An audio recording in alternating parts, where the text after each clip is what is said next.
Hello everyone, welcome to the channel. So guys, हम लोग solve कर रहे हैं आरआरबी एनटीपीसी ग्रेजुएट लेवल के जो एग्जाम हुए थे उनमें आए हुए मैथ के सभी क्वेश्चन शिफ्ट वाइज। अभी तक हम लोगों ने 18 जून फर्स्ट शिफ्ट तक के सारे सोल्यूशंस कर लिए हैं और आज जो अपना सोल्यूशंस होने वाला है वो 18 जून सेकंड शिफ्ट का होने वाला है। ओके। तो बाकी एक इम्पॉर्टेंट चीज ये थी कि अभी तक रेलवे जो आपका एग्जाम लेता था उसमें रैंडमली क्वेश्चन आते थे, ऐसा कुछ नहीं था कि कोई पैटर्न चल रहा होगा। लेकिन अब क्या हो गया है कि रेलवे ने क्या किया कि पैटर्न को चेंज करके वो आपको सेक्शनल दे रहा है वहां पर कि आपका सेक्शन मैथ का सेक्शन अलग होगा, रीजनिंग का सेक्शन अलग होगा और जीएस का सेक्शन अलग होगा, जैसे कि एसएससी करती आई है अभी तक। तो आप चाहे आप मैथ को एक साथ कर सकते हो पहले, या कि रीजनिंग कर सकते हो, या कि जीएस कर सकते हो। अभी तक क्या था कि रेंडमली कोई भी क्वेश्चन आ जाता था, हमें पता नहीं रहता था कि कौन सा क्वेश्चन आएगा, मैथ का आएगा, जीएस का आएगा कि रीजनिंग का आएगा। लेकिन अब सारा कुछ चेंज हो गया है। तो चलिए सॉल्व करते हैं। फर्स्ट क्वेश्चन हमारे पास यहाँ पर दे रखा है, छह संख्याओं का औसत 18 है। यदि प्रत्येक सम संख्या में 5 की वृद्धि की जाए तो नया औसत क्या होगा। अगर जो आपकी संख्याएं हैं उन संख्याओं में सभी संख्याओं में कोई भी इंक्रीमेंट या डिक्रीमेंट किया जाता है तो सेम वही आपका औसत में भी प्रभाव पड़ता है। तो सभी संख्याओं में 5 का इंक्रीमेंट किया जा रहा है तो एवरेज में भी आपका उतना ही इंक्रीमेंट हो जाएगा। 18 था तो इसमें भी 5 का इंक्रीमेंट हो जाएगा, आपका 23 हो जाएगा। ओके, फर्स्ट ऑप्शन आपका राइट आंसर हो जाएगा। अगला क्वेश्चन यहाँ दे रखा है, निम्नलिखित में से वह सबसे बड़ी संख्या कौन सी है जो 104 और 103 को विभाजित करने पर क्रमशः 8 और 5 शेष देती है। तो बस यहाँ पर 8 माइनस कर दीजिए, इसमें 5 माइनस कर दीजिए। यहाँ से आ गया 96 और यहाँ से आ गया 128। अब अगर आप देखोगे तो कौन से ऐसे ऑप्शंस हैं जो इन दोनों को डिवाइड कर पाएंगे। 41 डिवाइड कर पाएगा? नहीं कर पाएगा। 42 भी नहीं कर पाएगा और 40 भी नहीं कर पाएगा। एक ही संख्या है 32 जो दोनों को डिवाइड कर पा रही है। ओके, तो 32 आपका आंसर बन जाएगा, ऑप्शन बी। अगला क्वेश्चन, एक दुकानदार किसी वस्तु का अंकित मूल्य उसके क्रय मूल्य से 52% अधिक करता है। तो सीपी को हम यहाँ पर 100 मान लेते हैं। तो मार्क प्राइस कितना हो जाएगा इसका? 52% अधिक, यानी 152 हो गया। तो एसपी कितना हो जाएगा? बोला गया 14% का लाभ लेता है तो 114 एसपी हो जाएगा। यहाँ पे देखो बोला गया डिस्काउंट, डिस्काउंट कितना है? तो अगर आप 152 से देखोगे 14, तो कितना? 38 का डिस्काउंट है, कितने पर? 152 पर इंटू 100।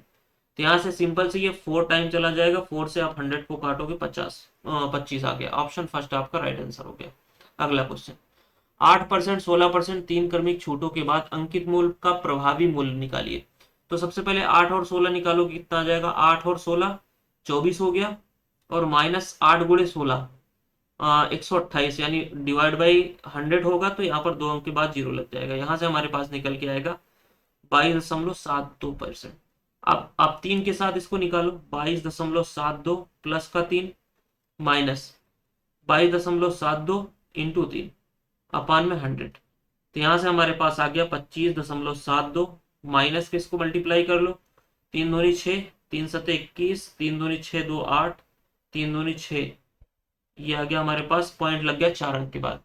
अब यहाँ पर हमसे पॉइंट के 2 अंक के बाद बोला गया, दशमलव के 2 अंक के बाद, तो यहाँ पर सिर्फ हम 2 अंक के बाद माइनस करेंगे। तो यहाँ से देखो ये आ गया हमारे पास 12 में से 4 जाएगा, 4 आ गया और यहाँ पर 0 आ गया और ये आ गया 25।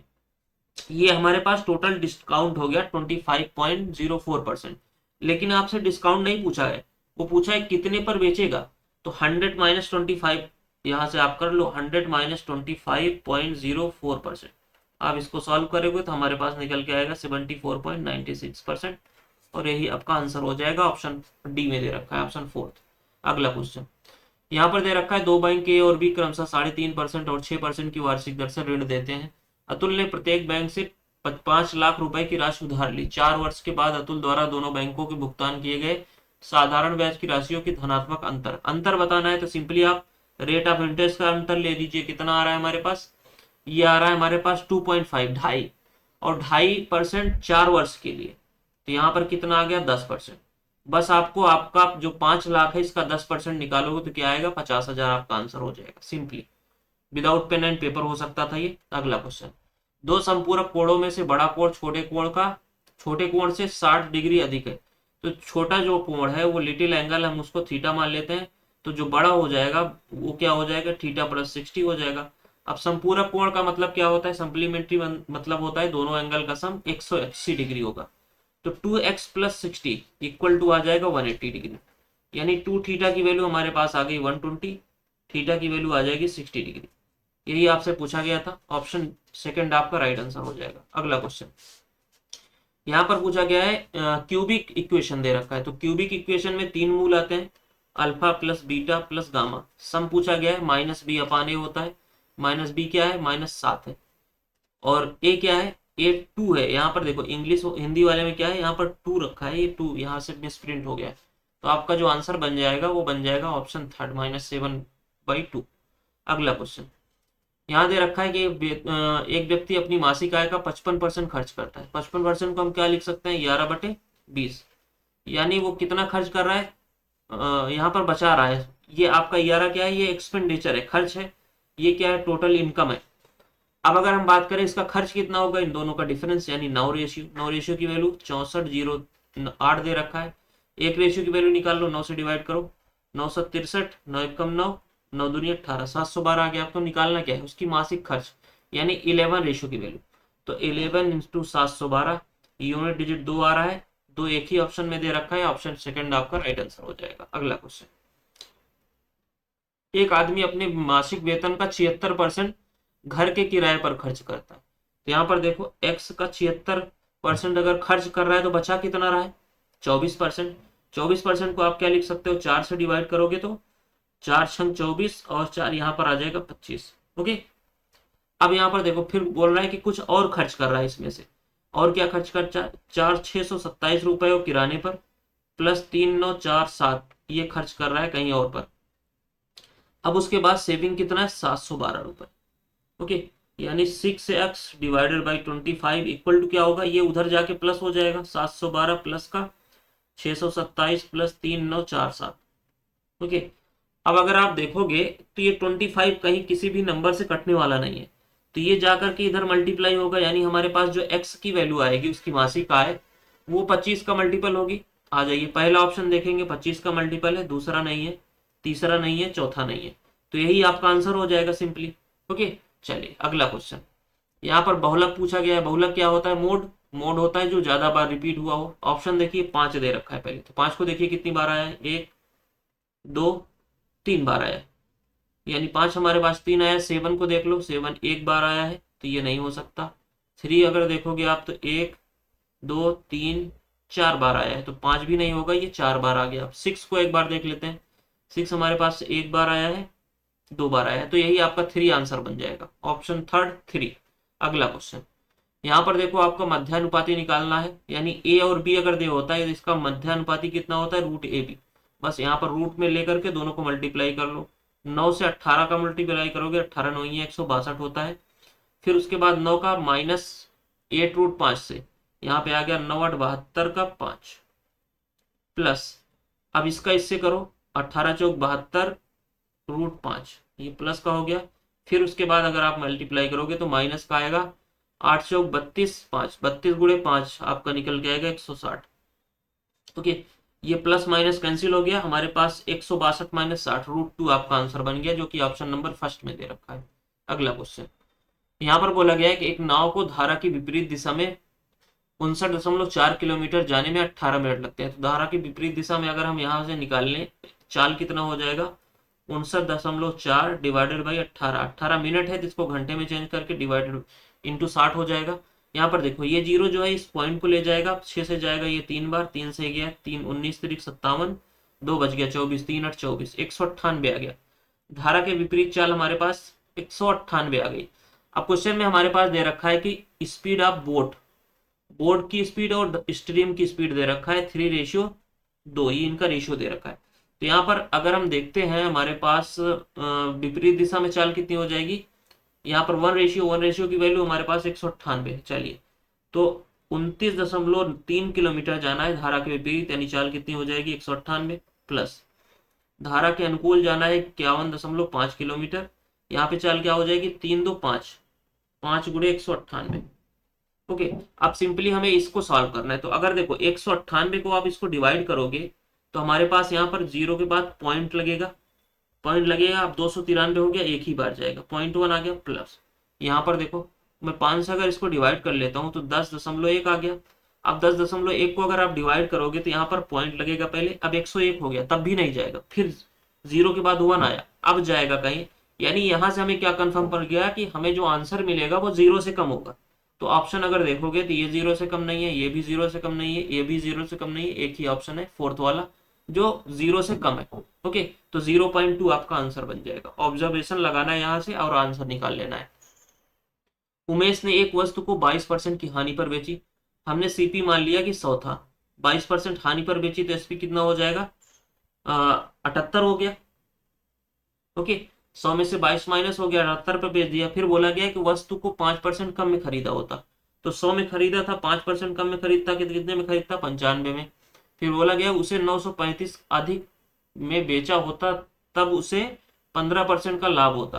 तो अब यहाँ पर देखो 95 का 15% अगर लाभ होगा तो कितने में बेचेगा, 95 इंटू 3/5 होता है हमारे पास, ये आ गया कितना, सॉरी 15% क्या होता है, 3/20 होता है, 3/20। तो अगर हम यहां से इसको डिवाइड करेंगे तो निकल के आएगा 3×5 = 15 और 3, तो डायरेक्ट ये लाभ होगा तो कितने में बेचेगा, इसको 23 कर लो, 23×5 115, 11 हो गया, 23×9 207, 207 और 11, 207 और 11 ये चला जाएगा 17, 1 18, 218 डिवाइडेड बाई 2, 20, 2 से जाएगा 2 1 कम 2, 2 9 18, 0 आ गया और 2 दूनी 4,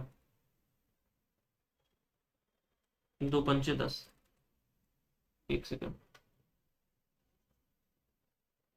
चलो एक बार फिर से देखते हैं। एक गया 2 1 कम 2 नहीं जाएगा, 2 9 18 हो गया, 2 दूनी 4, 2 पंचे 10। अब अगर यहाँ से इसको 0 से डिवाइड करोगे तो कितना आ जाएगा, 10 से डिवाइड करोगे तो 109.25।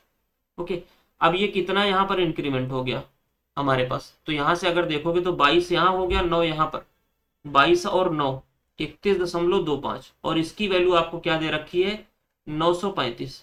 ओके, अब बस आपको 100 की वैल्यू निकालनी है, तो देखो यहाँ से 935 डिवाइडेड बाई 31.25, यहाँ पर इंटू 100 हो गया। अब 100 को मैं अगर और मल्टीप्लाई कर दूं तो ये पॉइंट हमारा हट जाएगा।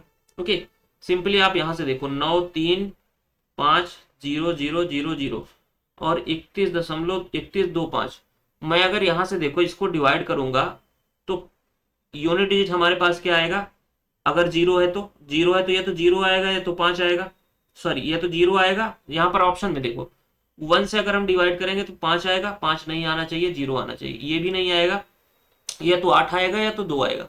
अब यहाँ पर देखो 3 से मैं अगर यहाँ पे डिवाइड करूंगा 3125 को तो कितनी बार जाएगा, 3125 इंटू 3, ये हमारे पास कितना जाएगा, 93 से ज्यादा जाएगा, ये 3 बार जाएगा ही नहीं, 2 ही बार जाएगा, तो 2 बार जाएगा तो यही आपका आंसर हो जाएगा, फोर्थ वाला, पूरा आपको डिवाइड नहीं करना है। अगला क्वेश्चन, यहाँ पर बोला गया है कि एक कस्बे की वर्तमान जनसंख्या 2,50,000 है, जो प्रतिवर्ष 25% की दर से बढ़ रही है, तो 3 वर्ष पूर्व की जनसंख्या कितनी हो जाएगी, 2 वर्ष 5। तो यहाँ पर अभी की जनसंख्या दे रखी है, हमें पीछे जाना है, तो पीछे जाने के लिए यहाँ पर क्या करना होता है, देखो 1/5 होता है, यानी बढ़ेगा कितना, 5/4 होगा। अब पीछे जाने के लिए इसको अपोजिट कर देना पड़ेगा, यानी 4/5 हो जाएगा, ये भी 4/5 हो जाएगा, और जो डिफरेंस होगा यहाँ पर अब 1 माइनस हो जाएगा, यहाँ पर आप 1 माइनस करोगे तो यहाँ पर हमारे पास क्या निकल के आएगा, 1/4, सॉरी 5/4 है, 5/4 को आप माइनस करोगे 1/5 आएगा यहाँ पर, तो 1/5, अगर एक चीज देख रहे हो आप यहाँ पर 4 जो ऊपर दिख रहा है ये किसी से नहीं कटेगा, यानी जो अपना 4 होगा वो आंसर में 4 का मल्टीपल आना चाहिए, ये 4 का मल्टीपल नहीं है, ये भी 4 का मल्टीपल नहीं है, ये भी 4 का मल्टीपल नहीं है, ऑप्शन सेकंड 4 का मल्टीपल है, वही आपका आंसर हो जाएगा। अगर आप यहाँ पे डिवाइड करते हो देखो 25 से जाएगा, ये 25 1 कम 25, हमारे पास बच गया 10,000, और 5 से इसको अगर हम और डिवाइड करते हैं तो 2,000 आ गया, और यहाँ पर 16, ऊपर 16 है, 16 दूनी 32,000 आ जाएगा। ओके, तो इस तरीके से इसको सॉल्व करना था, आप चाहे पूरा कर लीजिए चाहे 4 का मल्टीपल देख सकते हो। अगला question, triangle ABC triangle PQR के समरूप है, तो अगर समरूप होता है तो हमसे पूछा क्या गया, परिमाप, तो परिमाप क्या होता है, उनके साइड के रेशियो के इक्वल होता है, तो क्यू आर का हमारे पास दे रखा है कितना, क्यू आर इक्वल टू 8 है, और बी सी इक्वल टू कितना है, 4 है, और पी क्यू आर की वैल्यू हमारे पास परिमाप दे रखा है पेरीमीटर 32, यानी 8 रेशियो की वैल्यू हमारे पास अगर 32 है, 4 रेशियो की वैल्यू कितनी आ जाएगी 16, सिंपल सा आपका 16 आंसर बन जाएगा। ओके, दोनों रेशियो सेम चलते हैं, तो जिस रेशियो में साइड होगा उसी रेशियो में परिमाप भी होगा। अगला क्वेश्चन, यहाँ पर हमें क्या निकालना है, बहुलक निकालना है। तो बहुलक निकालने के लिए आपको सबसे पहले फॉर्मूला पता होना चाहिए, मोड। मोड इक्वल टू हमारे पास निकल के आता है F1 माइनस का F0, और यहाँ पर 2F1 माइनस का F0 माइनस का F2, और यहाँ पर लोअर लिमिट होगा प्लस इंटू एच। तो सबसे पहले यहाँ पर सभी की वैल्यू देखो। अब अगर आपको देखा है 125 दे रखा है, तो 125 हमारे पास कहाँ पे निकल के आ रहा है, ये देखो 125 यहाँ पर दिख रहा है। तो यहाँ पर लोअर लिमिट आपका जो हो जाएगा 120 हो जाएगा, और 39 जो हो जाएगा वो आपका F1 हो जाएगा, और उसके पहले जो होगा वो F0 हो जाएगा, और यहाँ पर ये F2 हो जाएगा। x की वैल्यू आपको निकालनी थी, और हमारे पास h क्या हो जाएगा, इन दोनों का डिफरेंस कितना है, h की वैल्यू 5। सभी को पुट कर दो।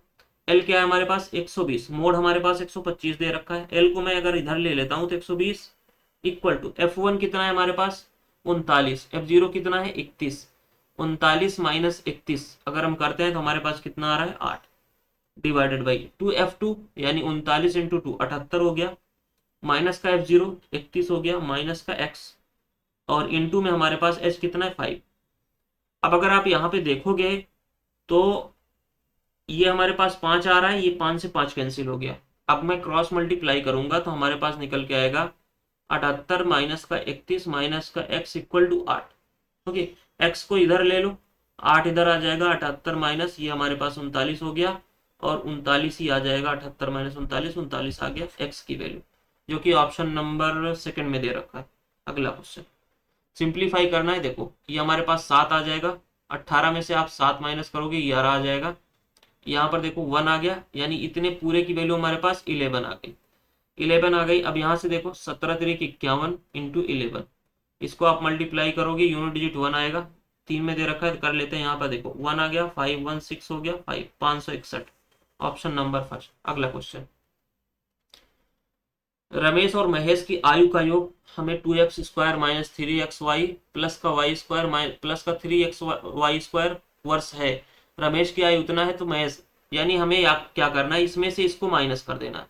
तो यहाँ पर देखो 2x स्क्वायर में से अगर हम माइनस करते हैं तो यहाँ पर सब माइनस हो जाएगा। 2x स्क्वायर में से मैं x स्क्वायर माइनस करूंगा, बचेगा कितना x स्क्वायर, और माइनस का 3x स्क्वायर और माइनस का 3x स्क्वायर y है, तो दोनों क्या हो जाएगा, माइनस का जुड़ जाएगा, 6x स्क्वायर वाई। अब यहाँ पर आगे देखो वाई स्क्वायर प्लस का है, यहाँ पर Y square minus cancel, 3x Y square plus का है, 3x Y square cancel, answer हमारे पास क्या बच गया, एक्स स्क्वायर माइनस का 6x square y, option first ही आपका आंसर हो जाएगा। अगला क्वेश्चन, एक गोले का पृष्ठीय क्षेत्रफल 25 पाई सेंटीमीटर स्क्वायर है, तो पृष्ठीय क्षेत्रफल क्या होता है 4 पाई आर स्क्वायर, इसकी वैल्यू कितना है 25 पाई। हमें निकालना क्या है आयतन, तो यहाँ पर देखो पाई से पाई कैंसिल हो गया, आर की वैल्यू हमारे पास क्या आ गई 5/2, तो बस सिंपली आपको यहां से निकाल लेना है। आयतन क्या होगा गोले का, यहाँ पर देखो 4/3 पाई आर क्यूब, 4/3 पाई की वैल्यू पाई रहने दो, आर की वैल्यू कितनी हो जाएगी 125, और डिवाइडेड बाई 2 का 8 हो जाएगा। ओके,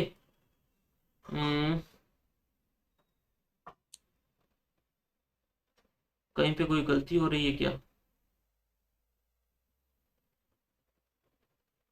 एक सेकेंड एक सेकेंड।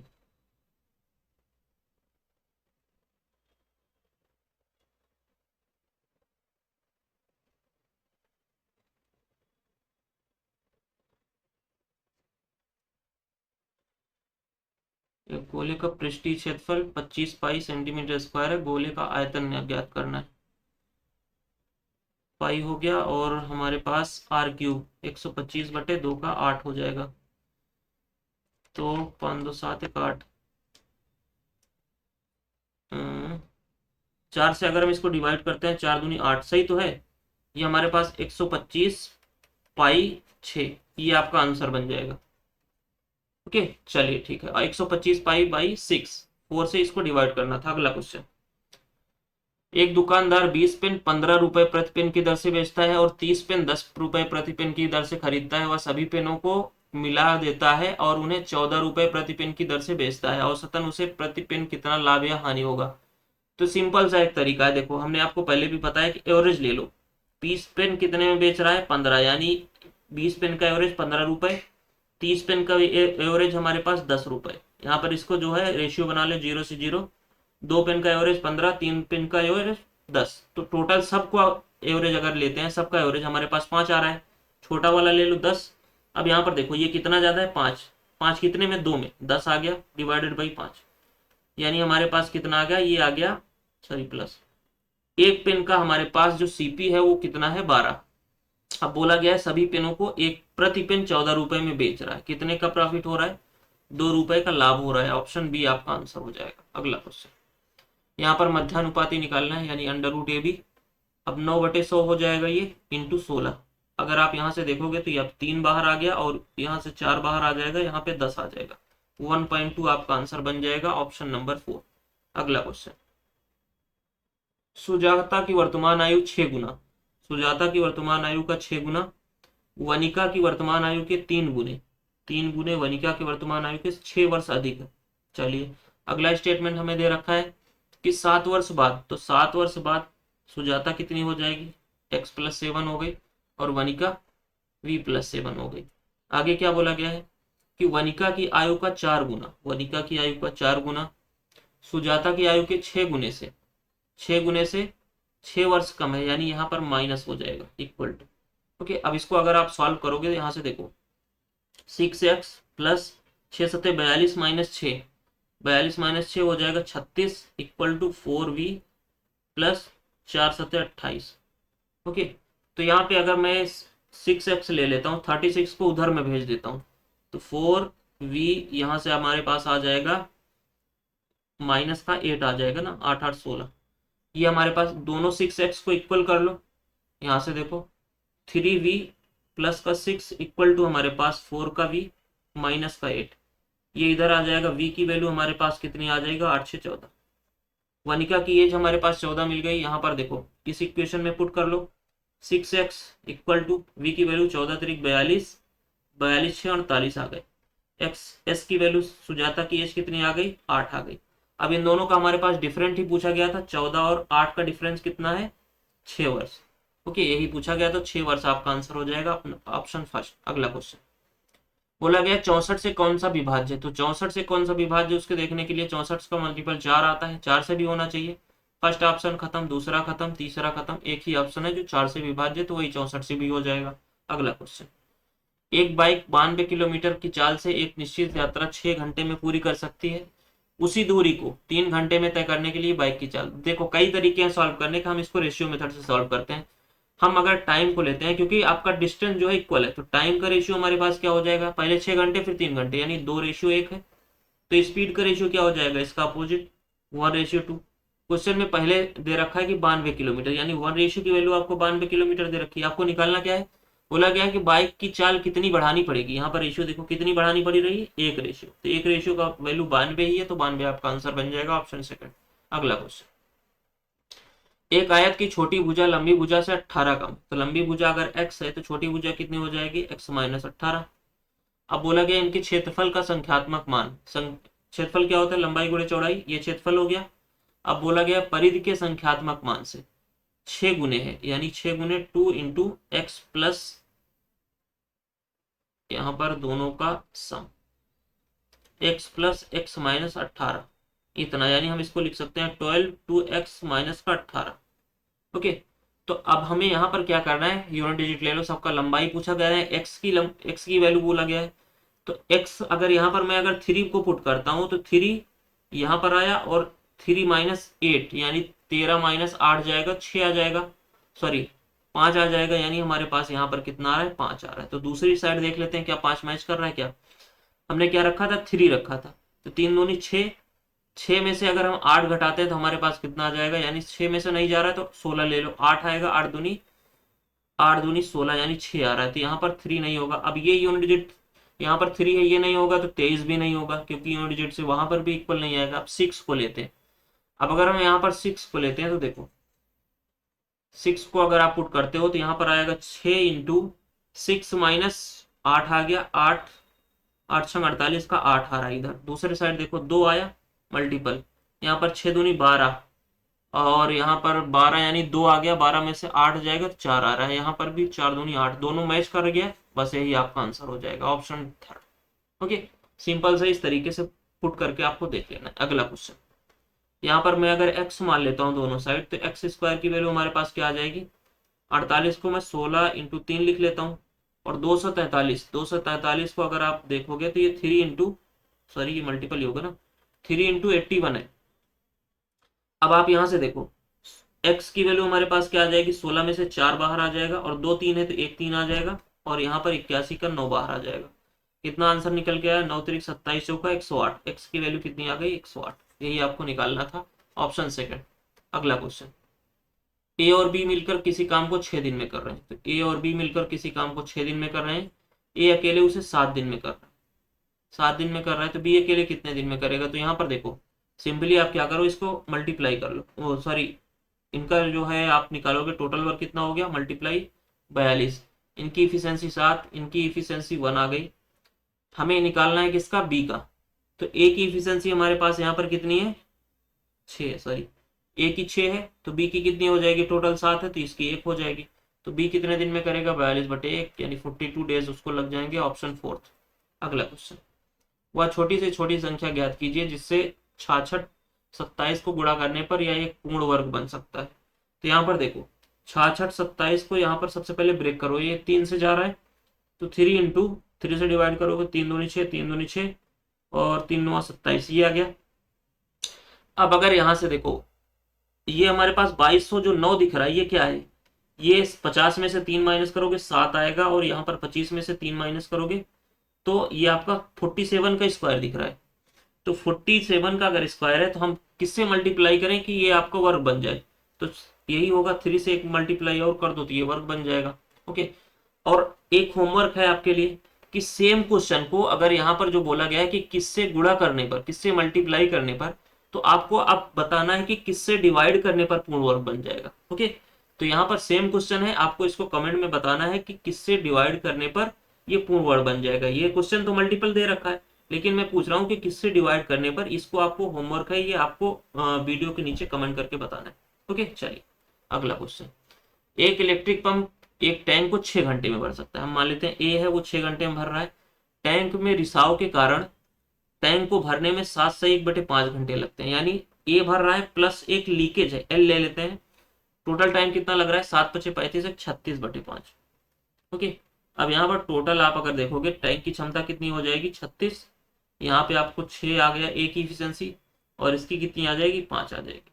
सिंपली देखो ए को कितना टाइम लग रहा है, ए की इफिशियंसी क्या है, 6, तो एल की कितनी हो जाएगी, दोनों की 5 है तो एल की हो जाएगी -1। तो क्वेश्चन में क्या पूछा गया है कि यदि अवधि के दौरान, इस अवधि के दौरान किसी अन्य बिंदु से पानी टैंक में ना आता हो तो ना ही बाहर जाता हो, तो रिसाव से पूरा टैंक भरा हो तो खाली कितने टाइम में होगा। तो 36 भरा है, एक की इफिशियंसी से खाली कर रहा है तो कितना टाइम लगेगा, 36 घंटे लगेंगे। अगला क्वेश्चन, यहाँ पर देखो एक कॉन्सेप्ट क्या होता है, सेक थीटा प्लस का टेन थीटा अगर आपको दे रखा है, पी दे रखा है, तो यहाँ पर अगर आप माइनस ले लोगे, सेक थीटा माइनस का टेन थीटा इक्वल टू आपका हो जाएगा 1/p। बस आपको इसी बेस पर इसको सॉल्व करना है। अब आप इसको अगर ऐड करोगे तो 2 सेक थीटा आ जाएगा, टेन से टेन कैंसिल हो जाएगा, सेक। आप इस क्वेश्चन को देखो, यहाँ पर हमें दे रखा है सेक थीटा प्लस का टेन थीटा इक्वल टू 2 दे रखा है, तो सेक थीटा माइनस का टेन थीटा हमारे पास निकल के आएगा 1/2। अब इसको ऐड कर दो, यहाँ से 2 खत्म, टेन टेन खत्म, 2 सेक थीटा की वैल्यू हमारे पास कितनी आ गई, ये आ गई 2 + 1/2 यानी 5/2 आ गई। सेक थीटा की वैल्यू कितनी आ जाएगी, और 2 को इधर भेज दो, 5/4 आ गई। अब आपको निकालना क्या है, जो निकालना है उसमें पुट कर दीजिए। हमें निकालना है 3 सेक थीटा प्लस का 4, 3 इंटू सेक थीटा की वैल्यू 5/4 प्लस का 4, ये कितना आ जाएगा, 5 × 3 = 15, यहाँ पर देख लो इसको, 15 / 4 प्लस का 4, 4 × 4 = 16, 16 और 15 कितना हो गया, 31/4 आपका आंसर बन जाएगा, ऑप्शन थर्ड। ओके, तो ये टोटल था आपका 18 जून सेकेंड शिफ्ट का सोल्यूशन। आई होप पसंद आया होगा। फिर से मिलते हैं शाम में थर्ड शिफ्ट के साथ। Okay, thank you, goodbye. Channel को सब्सक्राइब करिएगा, वीडियो को लाइक करिएगा, बाय।